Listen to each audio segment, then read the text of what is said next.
Hello, I'm Worth Weller, your Sociology 103 Internet instructor, and I'm glad to be with you again. This is the second time I've taught this section online, and I've made, I think, a few improvements after looking at the student evaluations. I think you'll find the course is a little bit more interactive. It was interactive before, but there was a lot of study guides that weren't a lot of fun to watch or read.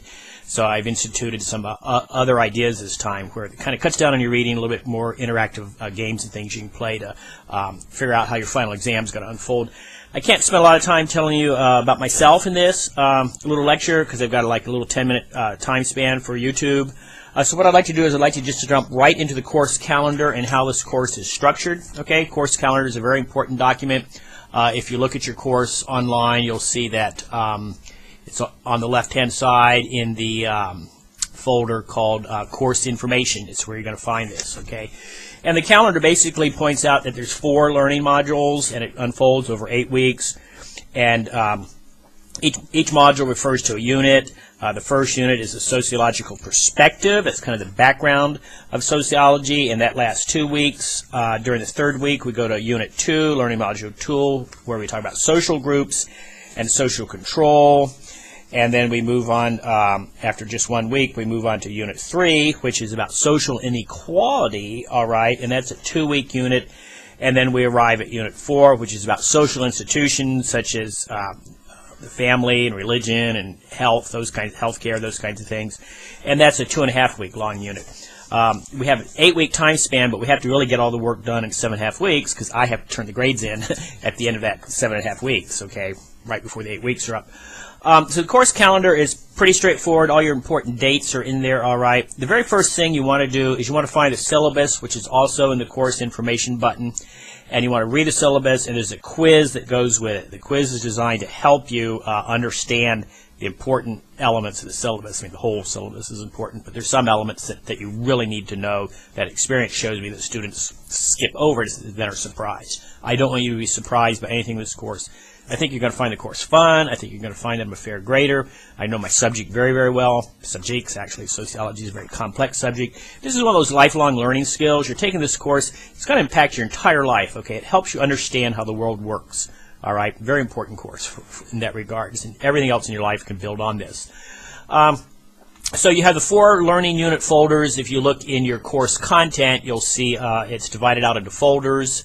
There are 4 units. Each unit has assessments in it. If you go into the unit itself, the first 3 units I assess you through writing projects, okay? The first 2 are like essay exams. The third unit you get assessed with. You can do either a group project, or you can do a research paper, or you can do a film, all right? Okay, or you can do a case study. Those are all fun. I've had students do all 3 of them, all right? Then you're going to get, then you have a final exam, which is very, very important, and I'll come back to that in a minute. And then, but the real heart of the course, the heart of each unit are the discussions, all right? And the purpose of the discussions, I explain it in the syllabus and in the syllable quiz, but basically the purpose is to recreate classroom interactivity where you all talk to each other. It's not so much the teacher leading the class, all right, trying to pour the knowledge in your head. It's you all discussing the knowledge among each other. That's where learning really occurs. Learning theory, a lot of research shows that you all create the knowledge, okay? I kind of guide you, I help you, but you all do the creation of it. So the discussion is extremely important, and you'll hear from me about halfway through each unit in the discussions. You'll get a podcast from me talking about your comments, talking about the discussions, and you'll be required, as the syllabus points out, to respond to my comments too, okay? So that way I know you've listened to my podcast.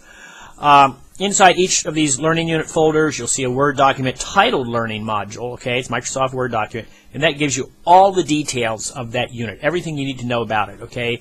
What the readings are, what the discussion topics are, and what the assignments are. Very, very important document. It also gives you the learning goals and objectives for that particular unit. So that Word document, you can't do the course without it, all right? It's very, very important. On every Tuesday, you will receive a podcast from me. This is actually, you're watching a vodcast now, it's a video, all right?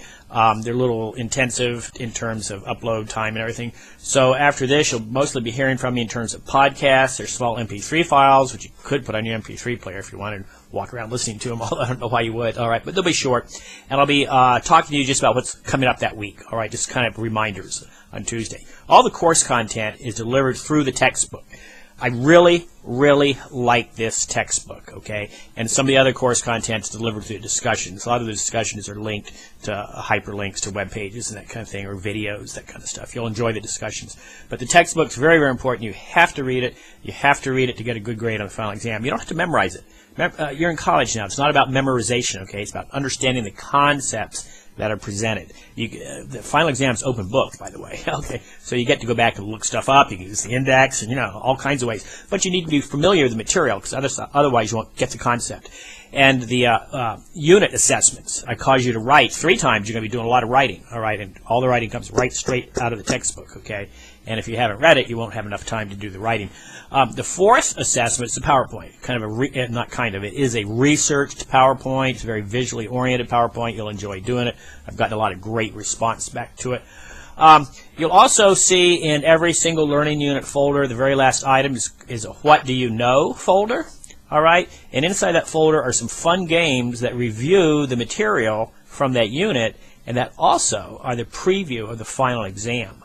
All right, so the final exam is going to be taken from those What You Know folders. Very, very important. And those What You Know folders about the unit, about the readings for that particular unit. Okay, wrapping up. Anytime you have a question, please contact me. Okay, the best way to contact me is through your Trine email. I read my Trine email multiple times daily.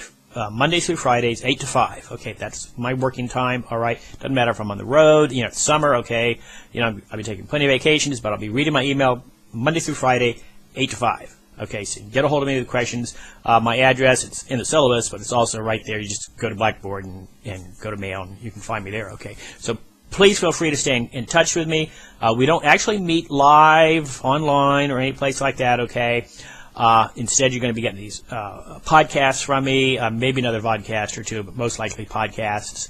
And so you're going to feel plenty of connection with me, plenty of interaction with me. You're going to hear my voice all the time to where you get sick of me, all right? And then you can get as much email from me as you want to write me, okay? So please know I'm available. I'm open. If you're desperate, you can call me, but I'm not very good at listening to my messages on my answer machines. I don't even know how to on my cell phone, okay? So that might not work so well for you. So please, email is the best way to get a hold of me. Feel free to get a hold of me. Questions, there's no such thing as a stupid question in this class, okay? Well, hey, I better quit yakking. I think you're going to enjoy the course. I know I'm going to enjoy hearing from you. I like students, and I love this material. So, hey, take care now.